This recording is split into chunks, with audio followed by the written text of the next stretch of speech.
আসসালামু আলাইকুম। আজকে পবিত্র ঈদের দিন, বাসার ভিতরে পানি থই করছে। আমি সহ আমার সমস্ত ওয়ার্ডবাসী পানির ভিতরে, পানির দ্বারা জিম্মি বিভিন্ন ওয়ার্ডের যারা বাসিন্দা, তাদের পাশে যেতে পারছি না বলে দুঃখ প্রকাশ করছি। আমি মূলত পানি, আমার বাসা ভিতরে পানি, বাইরে পানি, চতুর্দিকে পানি। বিদায় আমি আশা করছি আজকে পবিত্র এই ঈদের দিনে আপনারা যারা বাসা বাড়িতে আছেন, যারা কুরবানি দিবেন, আমরা সবাই যেন আল্লাহ রব্বুল আলামিনের কাছে দোয়া করছি। অন্তত নামাজের টাইমে যদি আমাদের পানিটা একটু কমে, তাহলে নামাজও আদায় করতে পারি। 8 ঘটিকার সময় আমাদের এখানে নামাজ, কিন্তু আমরা নামাজ পড়তে পারবো কি না তাও জানি না। আল্লাহ রব্বুল আলামিনের সকল প্রশংসা আল্লাহর জন্য। আমার অবস্থা হচ্ছে এই অবস্থা, চতুর্দিকে পানি আর পানি। আমাদের একবার পানি একটু কমলো, আমার সাথে সাথে আবার পানি বৃদ্ধি পেয়েছে।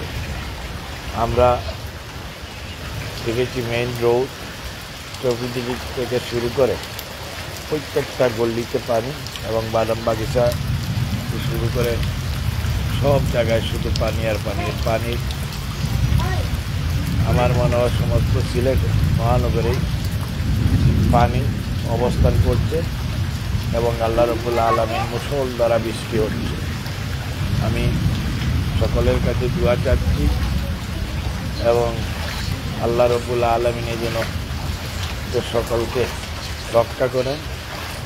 একদিকে কারেন্ট নেই, একদিকে পানি আর পানি, সমস্ত কিছু আমার নষ্ট করে দিয়েছে। আমরা আশা করছি পানির অবস্থা যে এত খারাপ হবে আজকের দিনে আমরা জানি না। আমাদের সকলের জন্য রব্বুল আলামিনের কাছে দোয়া চাচ্ছি যে পবিত্র দিনে যেন আল্লাহ রব্বুল আলামিন আমাদের সবাইকে রক্ষা করেন। সবাই ভালো থাকবেন, সুস্থ থাকবেন, এবং আমাদেরকে যেন আল্লাহ রব্বুল আলামিন এই ঈদের জামাতটুকু ধরার জন্য তৌফিক দান করেন, এবং পানি অন্ততপক্ষে যদি পানি কমে তাহলে হয়তো বা নামাজ আদায় করতে পারবো, সেই আশায় এখনও আমরা আছি।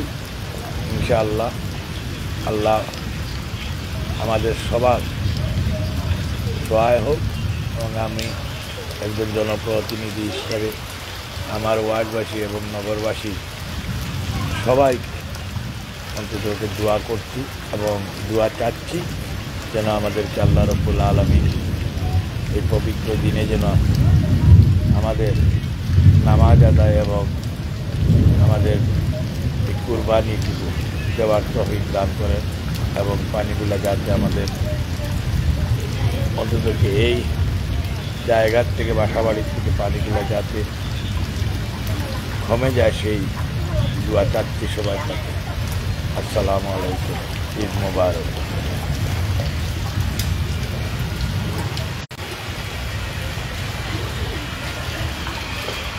বন্ধ হলো।